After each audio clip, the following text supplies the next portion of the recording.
दोस्तों, यदि आपसे पूछा जाए कि क्या आपने अपने लिए कोई लक्ष्य निर्धारित किया है, तो आपका जवाब हाँ हो सकता है या ना। अगर आपका जवाब हाँ है तो बहुत अच्छी बात है। अच्छी बात इसलिए क्योंकि आप उनसे बेहतर स्थिति में हैं जो लोग बिना लक्ष्य निर्धारित किए ही अपनी ज़िंदगी बिताए जा रहे हैं। और यदि आपका जवाब ना है तो थोड़ी चिंता का विषय है। थोड़ी इसलिए क्योंकि जल्द ही सोच विचार कर आप अपने लिए लक्ष्य निर्धारित कर सकते हैं। दोस्तों, लक्ष्य होता क्या है? लक्ष्य एक ऐसा कार्य होता है जिसे हम सिद्ध करने की मंशा रखते हैं। चलिए कुछ एग्जाम्पल से समझते हैं। एक स्टूडेंट का लक्ष्य हो सकता है फाइनल एग्ज़ाम में 80% मार्क लाना। एक एम्प्लॉय का लक्ष्य हो सकता है अपने परफॉर्मेंस के आधार पर प्रमोशन पाना। एक हाउसवाइफ का लक्ष्य हो सकता है होम बेस्ड बिजनेस की शुरुआत करना। एक समाज सेवक का लक्ष्य हो सकता है किसी गांव के सभी लोगों को साक्षर बनाना। दोस्तों, इसी तरह लक्ष्य होते हैं। आइए एक और उदाहरण से समझते हैं। 1979 में अमेरिका के हार्वर्ड यूनिवर्सिटी में स्टूडेंट के एक ग्रुप पर सर्वे किया गया, जिसमें से उसमें 84% ऐसे स्टूडेंट थे जिनके पास कोई लक्ष्य नहीं था, जबकि 13% स्टूडेंट ऐसे थे जिनके पास लक्ष्य तो थे लेकिन कहीं लिखे हुए नहीं थे, जबकि 3% ऐसे स्टूडेंट थे जिनके पास लक्ष्य भी थे और उन्होंने अपना लक्ष्य लिख कर भी रखा हुआ था। ठीक 10 साल बाद उसी ग्रुप पर फिर से सर्वे किया गया, जिसमें पता चला कि 84% स्टूडेंट ऐसे थे जिनके पास कोई लक्ष्य नहीं था। वो लोग एक सामान्य लाइफ जी रहे थे, जबकि 13% स्टूडेंट जिनके पास लक्ष्य थे वो लोग 84% स्टूडेंट से 10 गुना ज़्यादा बेहतर लाइफ जी रहे थे। और जो 3% वाले ग्रुप थे उनकी लाइफ को अगर एक बार देखा गया तो पता चला कि वो लोग 84% और 3% वाले लोगों से भी 10 गुना ज़्यादा बेहतर थे, सफल थे, अपनी लाइफ एक अच्छी लाइफ मेंटेन कर रहे थे। तो दोस्तों, इस उदाहरण और उसके रिजल्ट से आप समझ गए होंगे कि लक्ष्य का हमारे ज़िंदगी में होना क्यों आवश्यक है। दोस्तों, ज़िंदगी में लक्ष्य का होना ज़रूरी क्यों है, इसको और विस्तार से जानने के लिए हम 5 पॉइंट पर बात करेंगे, जिसमें से पहला पॉइंट है डायरेक्शन। डायरेक्शन मतलब दिशा। दोस्तों, लक्ष्य निर्धारित करने से हमें एक दिशा मिल जाती है। जैसे मानिए कि आप सुबह घर से निकलते हैं और आपको पता ही ना हो कि आपको जाना कहाँ है, तो आप इधर उधर घूमने के बाद लास्ट में घर चले आएंगे और आपको पता चलेगा कि आपने अपना समय बर्बाद कर दिया। ठीक इसी तरह ज़िंदगी में भी लक्ष्य निर्धारित अगर न हो तो हम लोग यूँ ही अपना समय बिताते रहते हैं और बाद में पता चलता है कि हमने ज़िंदगी में कुछ खास अचीव नहीं किया। इसीलिए दोस्तों, लक्ष्य का निर्धारण करना बहुत ही ज़रूरी है, क्योंकि इससे हमें एक डायरेक्शन मिलती है कि हमें जाना कहाँ है।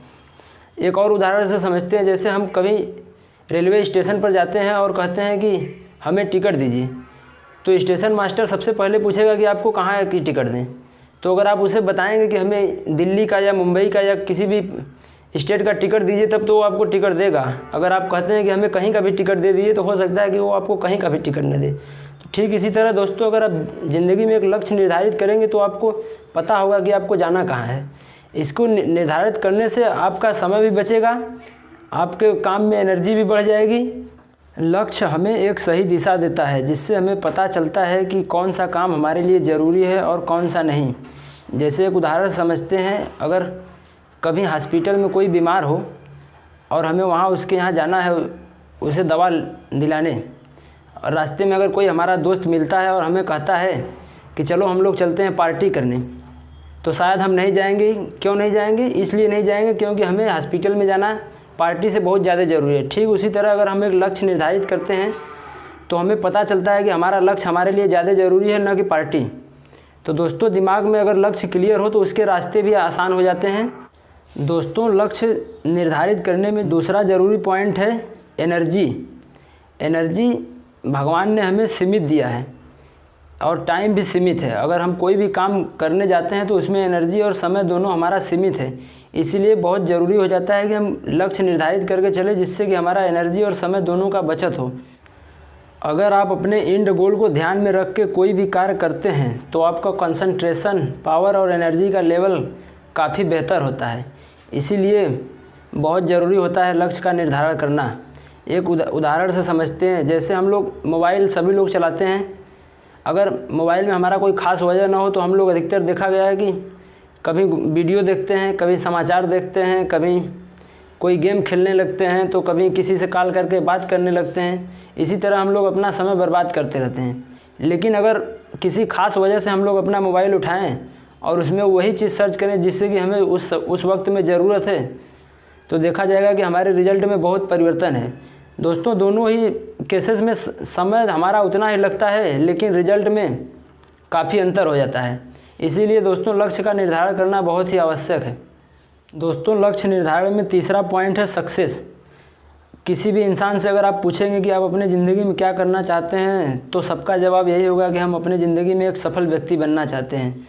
लेकिन उनसे पूछिए कि क्या हो जाने पर आप अपने आप को सफल मानेंगे, तो बहुत कम ही लोग सही सही जवाब दे पाएंगे। क्यों नहीं दे पाएंगे? इसलिए नहीं दे पाएंगे क्योंकि उन्होंने अपने लिए कोई लक्ष्य निर्धारित नहीं किया है। दोस्तों, आप दुनिया की नज़र में भले ही खुद को सफल मान लें, लेकिन खुद की नज़र में सफल मानने के लिए आपको पता होना चाहिए कि हम ज़िंदगी में क्या करना चाहते थे और क्या किए हैं। इसीलिए दोस्तों, लक्ष्य का निर्धारण करना बहुत ही ज़रूरी है। दोस्तों, लक्ष्य निर्धारण की दिशा में चौथा पॉइंट है कंट्राडिक्शन मीन्स विरोधाभास। दोस्तों, ज़िंदगी में मौके आते और जाते रहते हैं। कई बार ऐसा होता है, कई मौक़ों को छोड़ना पड़ता है तो कई मौक़ों को एक्सेप्ट भी करना पड़ता है। दोस्तों, एक उदाहरण से समझते हैं। जैसे किसी शख्स को स्पीकर बनना हो और उसे एक ही टाइम पे 2 जॉब ऑफ़र आए। एक जॉब ऑफ़र हो उसे अकाउंटेंट बनने का और दूसरा जॉब ऑफ़र हो उसे टीचिंग करने का, तो वो तुरंत ही टीचिंग का जॉब एक्सेप्ट करेगा। एक्सेप्ट इसलिए करेगा क्योंकि उसे टीचिंग के प्रोफेशन में पब्लिक स्पीकिंग करने का बहुत ही बढ़िया ऑप्शन मिलेगा। वहीं पर अगर दोस्तों, अगर उसका लक्ष्य क्लियर ना होता तो हो सकता है वो अकाउंटेंट का जॉब पकड़ता, क्योंकि अकाउंटेंट वाले जॉब में उसे ज़्यादा पैसे मिलते। तो ठीक इसी तरह दोस्तों, अगर हमारे लाइफ में अगर हमारे लक्ष्य क्लियर होते हैं तो हम विरोधाभास से बच जाते हैं। हम डिसीजन लेने में काफ़ी कॉन्फिडेंट और सक्षम हो जाते हैं। दोस्तों, ज़िंदगी में आप फुटबॉल की तरह ही तब तक आगे नहीं बढ़ सकते जब तक आपको अपने लक्ष्य का पता ना हो। दोस्तों, लक्ष्य निर्धारण करने की दिशा में पांचवा और आखिरी बिंदु है मोर सक्सेस।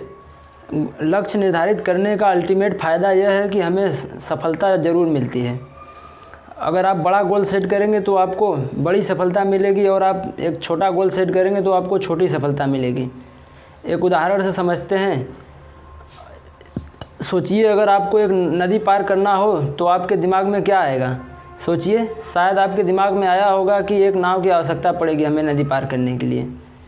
और एक बार फिर सोचिए कि आपको यदि एक सागर पार करना हो, तब आपके दिमाग में क्या उत्तर आता है? तो शायद आपके दिमाग में उत्तर आएगा कि सागर पार करने के लिए हमें एक जहाज़ की आवश्यकता पड़ेगी। दोस्तों, यही हमारे दिमाग का पावर है। जितना बड़ा गोल होगा उतनी बड़ी आइडिया देता है हमारा दिमाग। अगर छोटा गोल होगा तो छोटी आइडिया देगा, बड़ा गोल होगा तो बड़ी आइडिया देगा। इसलिए सफल होने के लिए लक्ष्य निर्धारित करें, और अधिक सफल होने के लिए बड़ा लक्ष्य निर्धारित करें। तो दोस्तों, जैसा कि देखा आप लोगों ने, इस वीडियो में हम लोगों ने बात किया है ज़िंदगी में लक्ष्य निर्धारण करना क्यों ज़रूरी है। इसके अगले वीडियो में हम लोग बात करेंगे कि लक्ष्य निर्धारण कैसे किया जाता है। तो दोस्तों, अगर वीडियो आपको लोगों को पसंद आया हो तो लाइक करें, चैनल को सब्सक्राइब करें और वीडियो को अपने दोस्तों के साथ शेयर करें, जिससे कि उनको भी लक्ष्य निर्धारण करने में मदद हो सके। थैंक यू, धन्यवाद।